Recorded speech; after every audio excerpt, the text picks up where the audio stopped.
Okay, my name is Kevin Burns. I am a racer and a trustee. As a racer, I run 200 GP, 160 Le Mans race, and 250 GP, which is kind of like our highest order of build in ARMA. And as a trustee, I help administer this circus. We've got 12 trustees, all elected by the membership. 6 are elected from the west of the Mississippi, and 6 are elected from the east of the Mississippi. We serve 3-year terms, and every year, 2 of those trustees are up for election. It seems like there always comes a time for most of us when we think that we want to do more for the organization. We want to do something for the organization besides come out and race. So many people here participate in the whole family of ARMA that it's kind of a logical step. And I felt that I was at that point where I had the time, and I could give the time to help keep things running as smoothly and help the club build, which is a big piece for us right now, because everything is changing with vintage. It's a dynamic thing, and we need to grow with that. I think the biggest difference that we face, or the biggest difference that we have going for ourselves really, is it's the compatriots. It's the family. I sometimes hate to use that word because it gets overused so much, but that's exactly what it is. If I break down, here's a good example. If I break down, one of my competitors is going to help get me back on the track. If I break down and one of my competitors is not doing so hot, may say, take my bike. That's not going to happen in WERA. That's not going to happen in CCS. And I've been in those clubs. With a lot of the modern clubs, you get a lot more.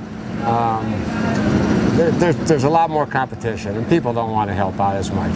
They'll help, but not quite as much. But here, everybody's entitled to everything, and I can't think of. I've been with ARMA for 20 years, and I can't think of any place else to race, and I've been racing for 48.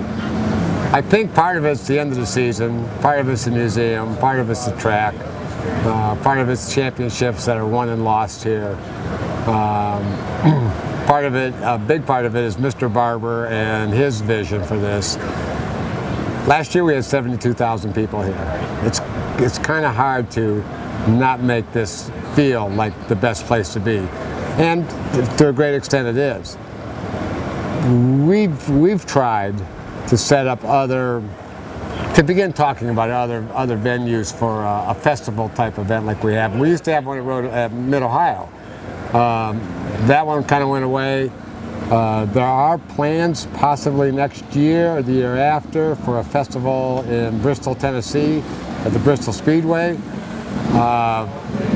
But when that kind of stuff happens, that's got to happen with a sponsor. That doesn't really happen from us. That happens from interested parties who really want to put on the same type of event that we have here at Barber.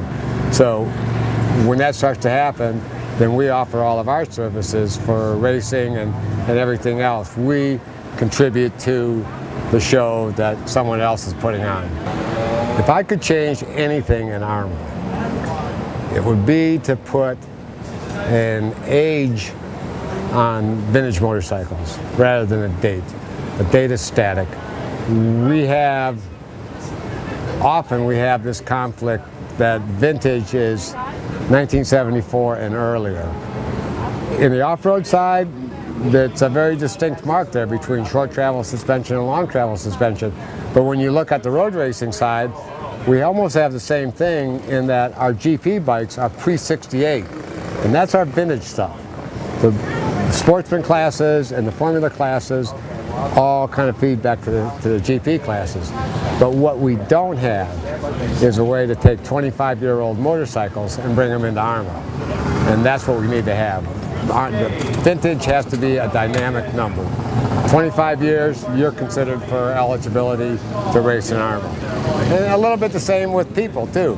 You know, we want to get those people in who, if you take 25-year-old motorcycles, they're probably were raced by people who are now 50 or 45, and they can afford to do this. Their kids have graduated, all that kind of stuff is gone, and those are the people that we're trying to attract into the organization. We have to grow. we have to grow in order to maintain the quality of what we have here. If you're into this kind of motorcycle thing, be sure to like this video, comment below, hit the subscribe button, share this with your friends and fam, and hit the bell to be the first to know about all the future content when it drops. If you haven't had your full moto fix yet, check out our recent videos right here, and be sure to check out DimeCityCycles.com. Thanks for watching.